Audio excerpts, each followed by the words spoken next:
You're about to embark on a journey to the outer limits of our understanding of the human brain. You'll meet 4 people, each with a brain disorder that's weakened their grip on reality and left their sense of the world around them thrown into chaos. Philip Hornby has perfect vision, yet he has no idea what he's looking at. I don't know. It's a zebra. I think I should know what that is. Terrence Malsom is quite sane, yet he keeps being haunted by the same terrifying hallucination. Where the eyes should be, there's just 2 dark holes. Yeah, what happened to my husband? I am your husband. Kathy Waxman lives with her husband Sheldon, who she's been married to for 31 years. Not that she'd believe you if you told her so. I don't know who that is, but it wasn't Sheldon. And a random event left Charles Hudson caught up in a James Bond world of international conspiracy and jewelry fraud. Or did it?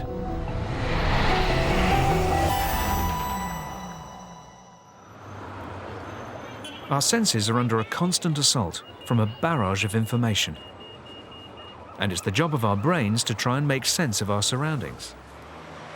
But damage to the brain can play havoc with our perception of what's real and what's not. Successful mining engineer Charles Hudson suffered brain damage in March 2003 when he was injured trying to stop a thief following a jewelry robbery. That he's a genuine hero is beyond doubt. But can the same be said for his story of what happened? I recognized a face of a man. He was a self-promoting jewelry fraudster. I say self-promoting because he had had an article published about his activities, including his photograph, in a magazine about gemstone cutting and polishing. But recognizing this man, I went into the shop. Okay, I'm going to interrupt you there, because I have a completely different account of what happened. The whole thing about it being some sort of international gem fraudster who'd been written about in magazines is completely untrue. Now, somewhere along the line, maybe Charles has read some article or seen a film or something, and he's knitted that into an explanation. And it's very tough for Charles, because the more he repeats that version, the more his brain thinks it's what really happened, but it isn't. I've got the evidence. Where? In MI6, for God's sakes. Why the hell do you think I've not got it here? Because it's top secret. It's international. No, I won't calm down. Nothing is achieved in life by being calm. He remembers isn't what he thinks. But it is very upsetting and distressing. He then doubts everything else that is real, and I think that's probably a protective mechanism. But we're working on it. I want to make some serious trouble with our MI6 friends. I'm sure they'll be delighted to hear it, Charles, but they may not take it very seriously. No, they probably wouldn't do it, or it goes to press. See, this is to hell with your journalism. I know some serious journalists who really do want the story. Which story is that? About the truth behind MI6 and this bloke. Some parts of Charles's story of the jewelry robbery are absolutely true, but others are pure fantasy. He'd gone into the local jewellers and asked to look at something, and then another man ran in, seized the piece of jewellery, ran out, jumped into his getaway car. Charles tried to intervene, but was hit by the getaway car, sustaining head injuries that put him in a coma for 3 weeks, leaving Kathy fearing the worst. Obviously, we didn't know whether he was going to live or die, and that if he came round, what condition he'd be in. Against the odds, Charles survived. Produces the area of the square. But as his physical recovery gathered pace, his doctors and family were left mystified by the strange way his brain began putting the pieces of his life back together. His memory was very scattered. It was rather like a filing cabinet's been tipped on the floor. The timeline for him was very confused. I mean, he would be convinced, for example, and quite painfully, that he'd just had dinner with his grandfather, for example, but his grandfather had in fact been dead for many years. One recurring misconception is the fear his own achievements are being called into question. I know, my whole degree from university, first class honours, is a fake because all my people who didn't like me getting a good degree said I'd faked it by having an accident. Don't get upset. This is interesting. I am upset that my whole career is a fake, according to a lot of people. And he starts saying, well, they accused me of lying about my degree, and it's not true. They did. I was there and you weren't. Well, I wasn't there, but I'm absolutely sure that didn't happen because you've got a first-class honours degree in the works. I know. You wouldn't have got it if there's any such question. Charles was displaying classic symptoms of a rare memory disorder known as confabulation. Confabulation is where patients try to invent stories to explain missing links in memories, and they don't realise that they're doing this. And often what they'll do is draw on past experiences, perhaps things that happened to them years before, and they'll put them in the present, so they lose their concept and context of where their memories came from. I'm assured it's not lying, and examples of this could be my misunderstanding that I discovered the theory of relativity and was in kinship with Albert Einstein, or that I had once upon a time been walking with dinosaurs. Charles's confabulations have had a devastating effect on his life. He can no longer work and requires 24-hour support from a team of carers to help keep him anchored in the real world. The advice we have is that the more he's allowed to believe something isn't correct, the more it gets laid down as a new memory, if you like, and it's incorrect. And it's very upsetting. His big fear is that somebody's accusing him of inventing things. I know the doctors keep telling me it isn't lying. No. What the hell is it if it's not lying? It's making something up which isn't true. Charles's confabulations show how the brain can react when missing vital information. But our brains can perform a similar maneuver when faced with an unpalatable truth. And while Charles is left living in a world distorted by false memories, the frozen landscape of Midwest America is the backdrop to a far more sinister form of confabulation. Why don't you talk about what happened to my husband? What happened to the kids? I am your husband, but you don't accept me as your husband. Faced with an information deficit, they can respond simply by making up a story to fill in the missing gaps.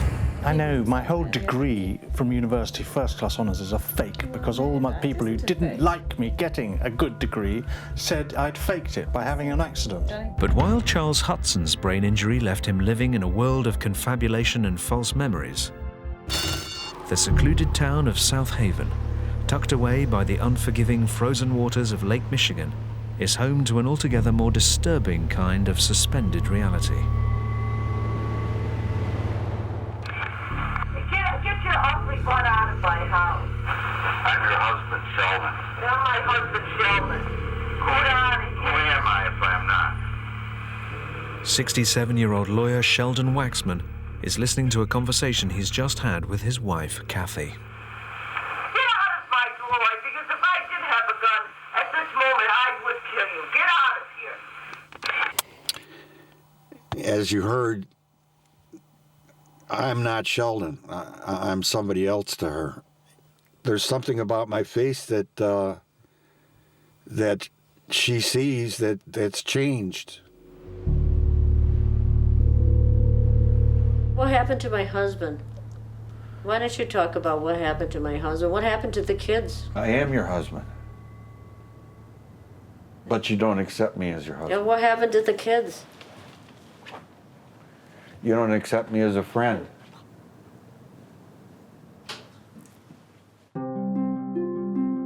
Strange as it may seem, Sheldon and Kathy's 31-year marriage hasn't always been so hostile. Oh, this is us way back when. Yeah, I was Sheldon. He was thin then. I was a legal secretary before I went into nursing. So that's how I met him. He was an assistant U.S. attorney at the time. And how was it? Was it love at first sight, or how? No, and he was married then anyhow. It wasn't it was adultery at first sight. I first met Kathy. She was a secretary at the U.S. Attorney's office in Chicago, and she wore the shortest skirts. And she was a beauty, and everybody fell in love with her. We started an illicit affair that resulted in my divorce of my first wife. He came with one yellow suitcase. And this was our wedding day. Of course, I was a student, and that's my best friend, Patty. It was a moment of great happiness. You can see it in my face. You figure you're going to have a good life, and things are going to continue, and sometimes it doesn't work out that way. Sheldon and Kathy were love's young dream, passionately devoted to their two small children and looking forward to the rest of their lives together. But then 17 years ago, their picture-perfect marriage started to disintegrate when Kathy began to doubt their relationship, no longer seeing Sheldon as the man she married. Instead, she started to believe the unbelievable, that he'd been replaced by an impostor. So where is Sheldon? I don't know. Why don't you? That would be something to... Maybe he's in one of these assisted living. Maybe he's the owner on paper of one of them. He could be somewhere with a massive stroke, for all I know. And once again, they're doing what they do in that. Separating families is Nazi Germany. It is Nazi Germany. What do you mean, separating families? Well, that is separating families. If someone takes your husband from you and your children and prevent your children from telling the truth, if he sure the hell isn't my friend, I should have slammed his head into the wall. But why has Kathy's world become indelibly gripped by this mysterious delusion? Unlike Charles, this isn't a case of her memory playing tricks, but instead a rare perception disorder called Capgras syndrome. Typically what happens in Capgras syndrome is the patient comes to believe that people who've been close to him, typically parents, spouse, or children, have been replaced by imposters. The syndrome's named after the French doctor Joseph Capgras, who first reported the disorder in 1923, after seeing a patient who was convinced a number of her friends had been replaced by doubles. What happens is the patient looks at his father, feels nothing whatsoever, and then confabulates a reason for this. It must be that this man is not my father, he must be someone else, and that explains my feeling. In Kathy's case, her Capgras symptoms cannot be traced back to any known head injury. But one thought is that they could be due to an abnormal balance of neurotransmitters in her brain. Neurotransmitters are the chemicals and hormones that carry messages between the nerve cells in the brain. And when this vital system starts to misfire, it can lead to symptoms of neuropsychiatric illness and delusion. This is a petition to have her hospitalized. It says that she doesn't know who she is and denies that I am her husband and that her children are hers. That was written 16 years ago. Despite this heartbreaking situation, neither Sheldon nor Kathy have moved out of the family home, deciding instead to continue living together, although with clear boundaries. Kathy lives on that half of the house, and I basically live in my little 3-room apartment there. I miss the companionship of a wife, a helpmate, a supporter, somebody who loves me, that's interested in your welfare. You can hope and you can pray for change. It's just it's a matter of acceptance. Life is what it is. I accept it. Desperate to avoid a bleak future, Sheldon is making the 2-hour journey to Chicago to meet a doctor he hopes can help change their lives. Cure I'm not looking for, but if somehow she could come to accept me as a friend, not as her husband, that would be great. So if that wasn't Sheldon yesterday, Selena, who was it? I don't know. Why didn't you tell me? I don't know who it was. Of course, they can have so changed everyone's look. It wasn't Sheldon, though. I'll tell you that. I don't know who that is. But it wasn't Sheldon.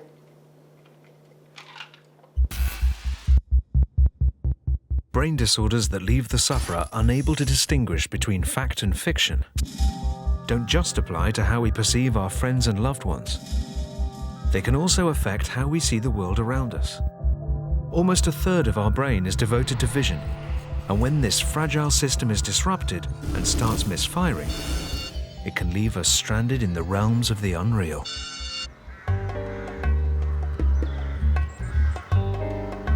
Meet Philip Hornby, a man who has a unique view of the world around him. Today we are in a zoo. It's one of the most open zoos I've seen for a long, long time, and it's got some very nice, weird animals in. What the hell are they? Could it be a rhino?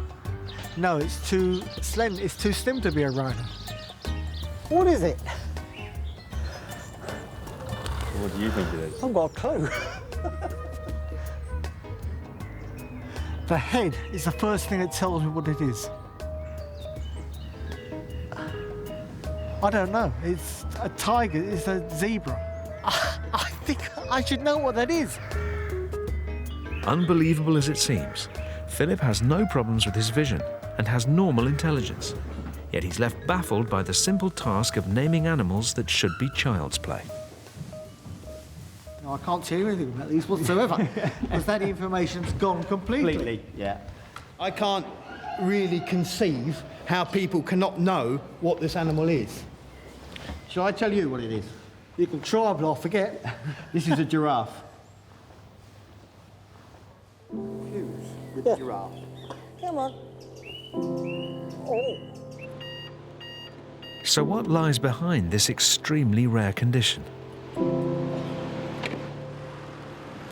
The accident happened just down the road from where we are now. In the accident, my grandmother died. She was in the car with me. The person driving the other car who ran into me, he subsequently died away. And I'm the only surviving member. The crash left Philip with permanent neurological damage at the base of his left temporal lobe, injuring his fusiform gyrus, the area of the brain directly involved with recognition.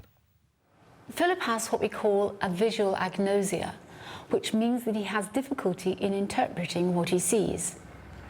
Philip sees animals almost exactly, if not identically, to the way you and I do. What he is unable to do is access knowledge and associations about the animal that he's looking at. Philip's temporal lobe injury has given neurologists a unique insight into how the brain processes visual information, making him a scientific phenomenon. Oh, Philip's very unusual. I think I could almost say he's unique. He has a very circumscribed set of difficulties in his problems with recognizing things in the living world. So, for example, he doesn't get lost, he doesn't have any difficulty in recognizing buildings. He just has these very specific problems with recognition. And to see them in such a clear form is very unusual. One person who understands Philip's problems more than most is his daughter Charlotte. I don't think he finds it frustrating. I think he finds it sort of like unique to himself. Yeah, we need some carrots. I can't even see. It looks like a carrot. I don't even visualise a carrot. I can't see a carrot in my own mind. Can I have, please, some carrots, wherever they are? Aha! Carrots. Can we have, please, how many? What, 3? Yep, 3 carrots is fine.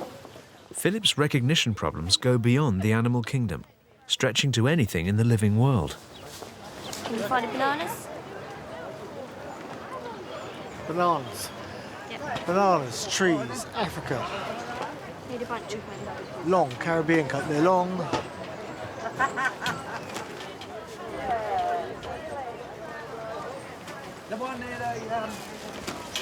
Bananas? Yep, it's right, bananas. When people do laugh at my dad for being the way he is, I do get quite annoyed. And I do want to go and stick up for my dad.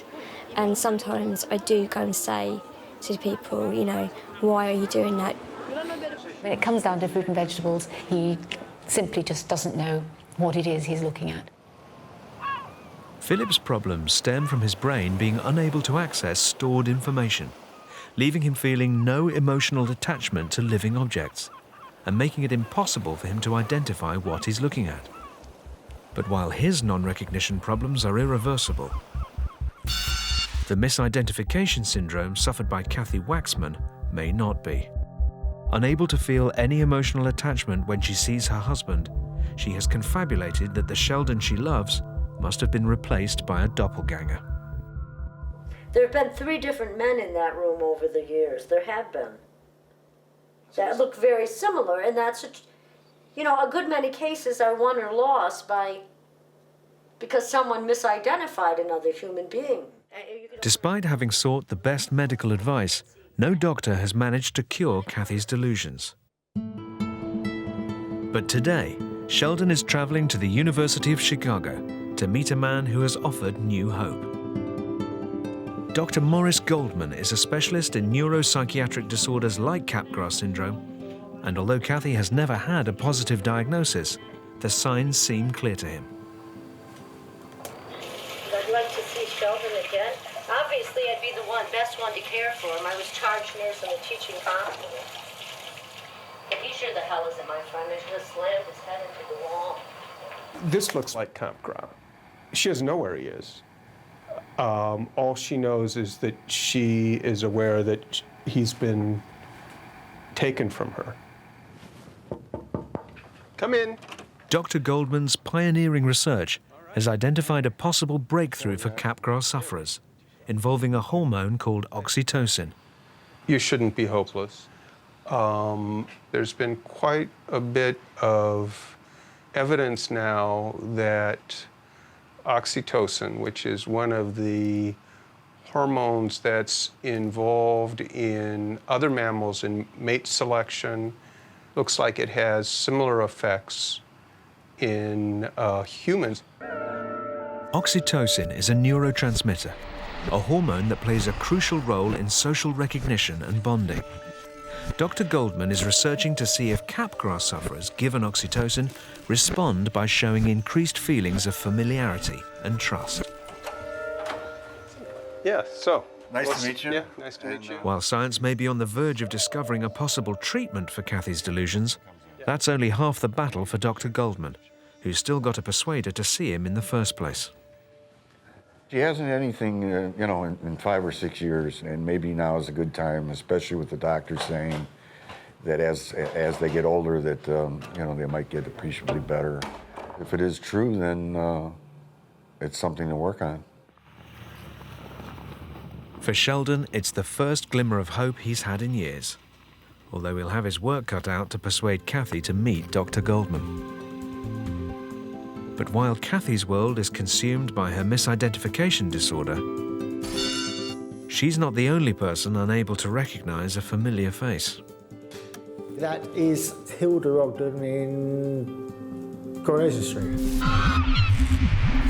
But if it's not able to access the stored memories to help us identify the objects we see, our reality can become skewed. The animal could be anything from from an elephant to a kangaroo. A car crash 28 years ago left Philip Hornby stranded in a world where seeing is not necessarily believing. It not only stripped him of his ability to recognize animals and vegetables, but it also left him with a far more personal loss of recognition. Philip's out shopping in Cambridge, and unknown to him, so is his daughter Charlotte.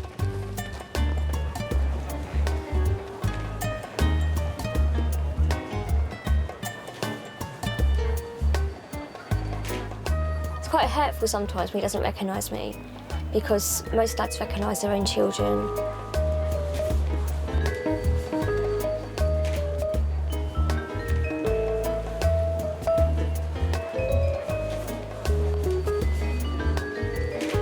Excuse me, have you got a time, please? Yeah, Charlotte. Yeah, I'm Charlotte. What are you doing here? I'm come here to help you out today. How? Help me out. Obviously, because you're being filmed today, we wanted to know if you recognise me if I walk by you. Well, you know I and sit don't next door to recognise you. But you're just like another face. Yeah, I'm just another face, but the only way you recognise me is by my voice. Yeah. Come here. No, I don't recognise you at all, do I? Hello, Dad. Hello, Charlie. I don't recognise you, do I? No, you only recognise me by my voice. Yes. My daddy. Today, Philip's meeting Professor Ros McCarthy, who's been working with him for nearly 20 years, exploring his facial recognition problems, known as prosopagnosia. Prosopagnosia is the technical term for face blindness. It means that people who have this disorder are unable to recognise faces as familiar or unfamiliar. When they look at a face, they may be able to see a face as clearly as you or I, but they simply are unable to attach significance to the face they're looking at. I'm going to show you two faces, one after the other. You tell me whether it's the same face repeated or whether it's two different faces. Second one looked older, different. Different. Different. Philip seems to have a problem in achieving a stable percept of a face. So when he looks at a face and looks away, looks back again, he's looking at something different on both occasions. Professor McCarthy's keen to investigate if Philip has any subconscious face recognition. She wants to know if at some level his brain can say whether he's seen a face before, even if Philip himself is unaware of the fact.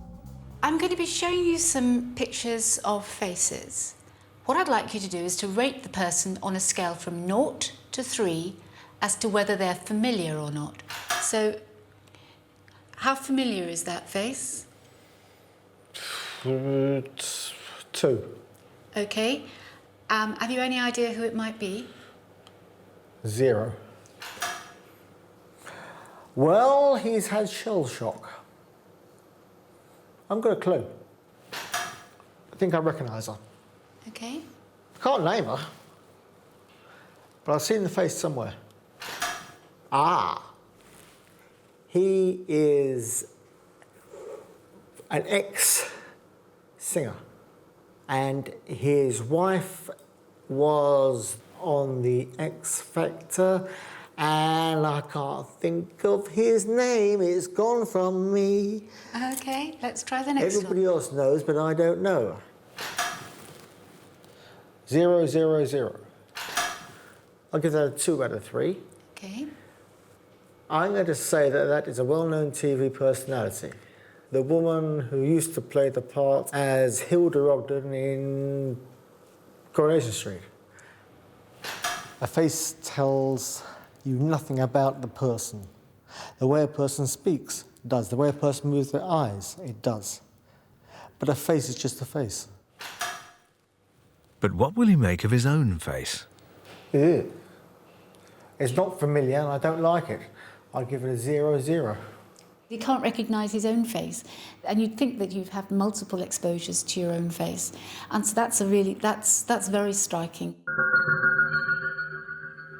When we looked at your ratings for the familiar faces, you actually gave higher ratings for familiarity to those people that you would have seen before. So even though you're saying, I don't know who these people were, you're actually scoring them higher than if you were looking at a complete stranger. That makes sense. And that suggests that partial information is getting through at some level or through one of the circuits in your brain. Subconsciously or consciously? A bit of both. A bit of both.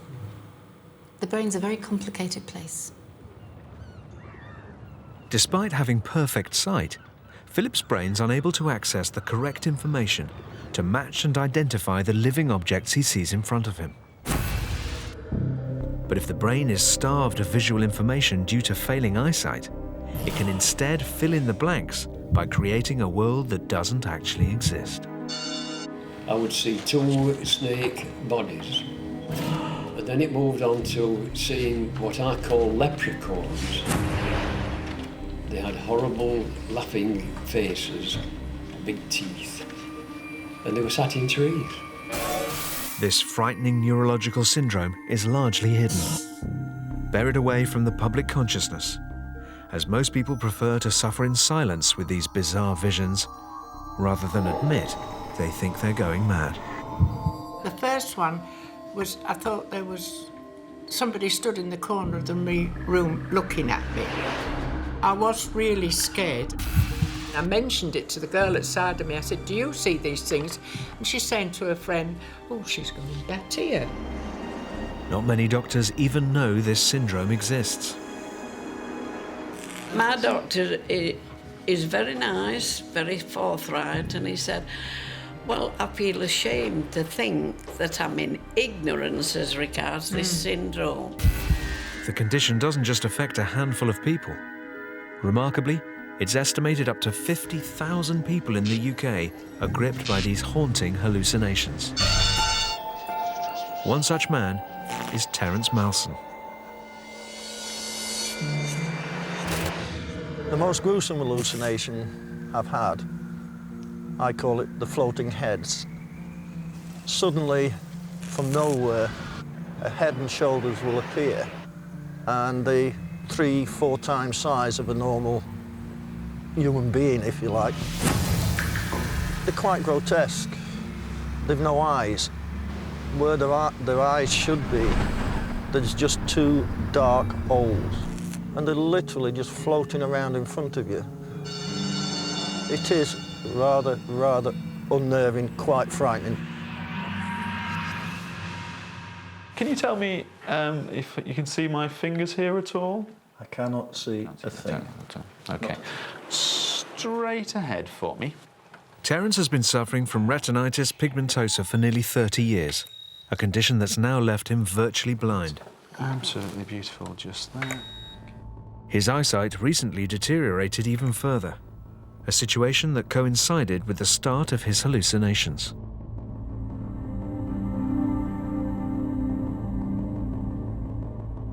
Seeing Terrence suffering from these terrifying visions left his partner Linda fearing the worst. Did you think that I was going mental? Yeah, well, I did say I thought it was a joke and whatnot, yeah, and I couldn't stop laughing when you first told me, could I? Yeah, you did laugh a little bit and you tried to laugh it off, but initially you thought I were having a mental breakdown or there was something mentally Yeah, I thought it was something mentally wrong. Yeah, I did at first, yeah. Terrence is afflicted by Charles Bonnet syndrome, a neurological disorder that can strike sufferers at any time.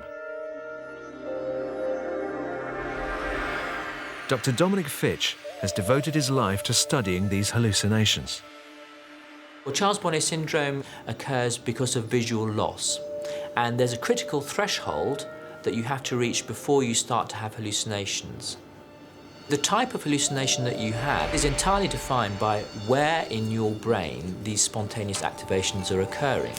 If it occurs in the face area, you'll have the hallucination of a face. If it occurs in the colour specialised area, you'll have a hallucination of a colour, and so forth. The key thing is the loss of input from the eye that causes these spontaneous triggerings of the specialised areas in the back of the brain. Terrence's battle with reality has left him scared to leave his home for fear of hallucinating. I don't want to go outside. I'm afraid to go out. Because you start to think, I am now going mad. But there is some good news. It's important to realise that Charles Bonnet syndrome is nothing to do with madness. This is the response, the normal response of a brain to a loss of visual input. And it is certainly true that once you know what the hallucinations are and that you're not going mad and that they'll get better with time, then you can sit back and enjoy them.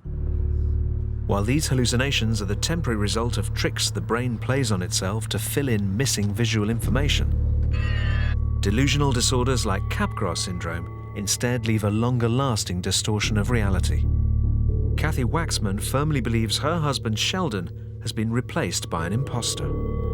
But in many other respects, she can interact quite normally with those around her. I'm a bit hungry, I don't know what I want to eat. I don't think I could take Well, there's pasta. There's pasta in some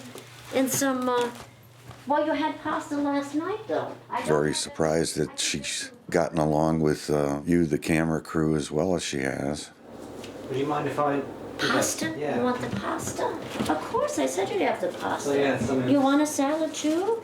She seems like the lack of friendship that Dr. Goldman was talking about might have something to do with the way she reacts with me. I'm watching the Spartans. You're watching the Spartans? Yeah. And see, in these spread, they watched cricket and soccer and such. If every day she was like this, that'd be, it'd be great. Really great. With Kathy in an accepting mood, Sheldon introduces the idea of her meeting Dr. Goldman. But how will she react to seeing a specialist suggested by the man she believes is impersonating her husband? That's Dr. Goldman's card.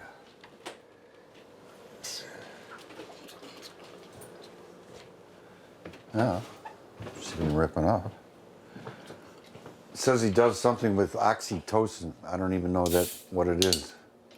You ever heard of oxytocin? Well, of course I've heard of oxytocin. Did I get twice the score I needed in obstetrical nursing? Did I breastfeed 2 children? It's supposed to make people friendly. No, it doesn't make you friendly, but it certainly makes you protect your infant. The chances of Dr. Goldman seeing her in the condition I've seen her in the last few days, it might be possible that she might talk to him. Kathy may have reservations, but Dr. Goldman is still keen to meet her. Today he's driving to South Haven for a visit that could prove life-changing for both her and Sheldon. But he's fully aware that he has a real test ahead of him if he's going to be able to break through her delusions. I don't really know what to expect. Obviously, I'm going to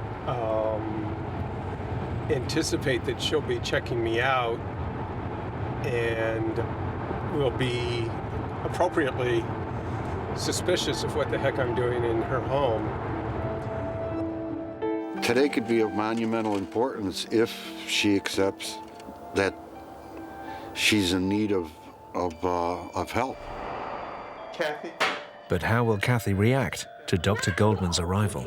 I've asked you to leave. Will you please give me a chance? Will you please give me a chance, dear? No, I won't! Living in the remote Michigan countryside with a husband she believes to be an imposter has left Kathy in a hopeless situation. Sheldon, though, is desperate to untangle her delusions in the hope of returning to life as a happy couple again. And today, he's invited Dr. Goldman to come and see her.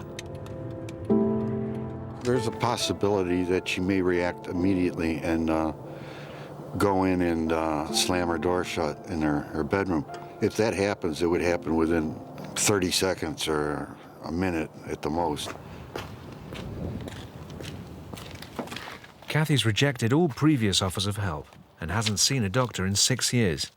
But Sheldon's hoping that with Dr. Goldman's expertise in Capgras syndrome, she'll at least agree to talk to him. Hi. Hello. Morris, what's the last name? Goldman. Goldman. Yeah. Is your father a doctor? No, my dad, actually my dad was a newspaper man. Oh. I'm actually, I'm a physician at University of Chicago. And there was a wonderful... I saw that bogus bullshit card. I'm not, I got twice the score I needed in psychiatric nursing. So, I don't want your bullshit routine. Get out of my house. Yeah. I'm actually... Get your friend out of my house. I'm actually here... I don't give a shit what you're here for. No. Can I please sit down? No, you can't. I've asked you to leave. Will you please give me a chance? Will you please give me a chance, dear? No, I won't.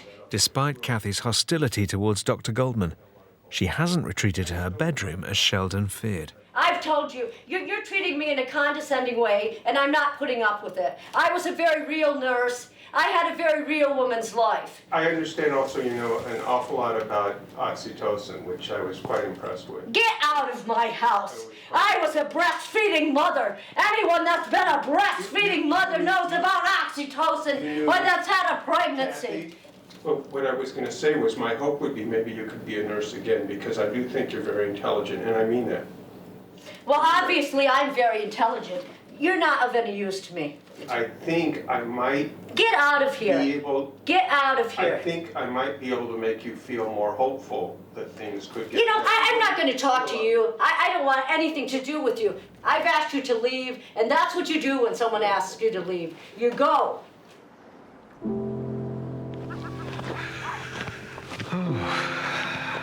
Yeah, no, it didn't turn out like I'd hoped.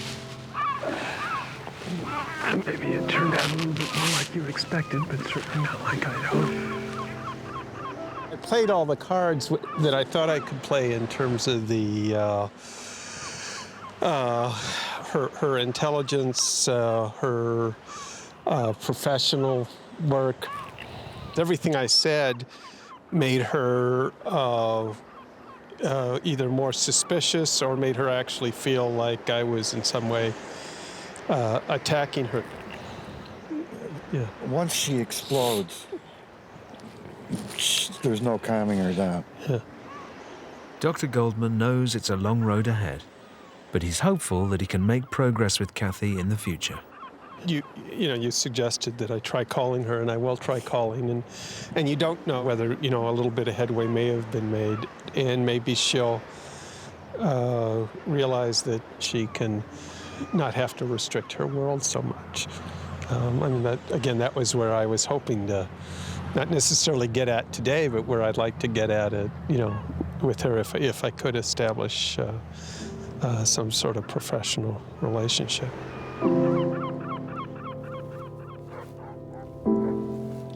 2 days after Dr. Goldman's visit, Sheldon's remained positive. Was it worth it? Certainly it was worth it. It's always worth it to try and fix something that's broken. There's the crying baby on here. Play. For Kathy, life's going on as before.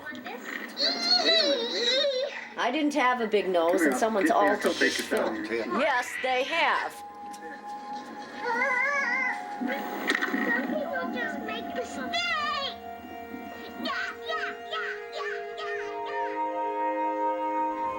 It makes me happy remembering how happy I was. And it makes me sad realizing what kind of situation I'm in now. Our brains have to work incredibly hard to maintain our grip on reality. Seeing a true picture of the world around us is crucial, so we know how to interpret it and act appropriately. But when this sophisticated perceptual process gets damaged, our brains can hit overdrive trying to fill in the missing gaps, creating a twisted and distorted sense of reality. One's perceptions are very powerful in terms of regulating behavior. If your mind is reacting in a way that tells you something, even if it's not verifiable, even if it doesn't make sense, more often than not, people will follow their brain. They'll follow what their brain tells them, and it can be devastating.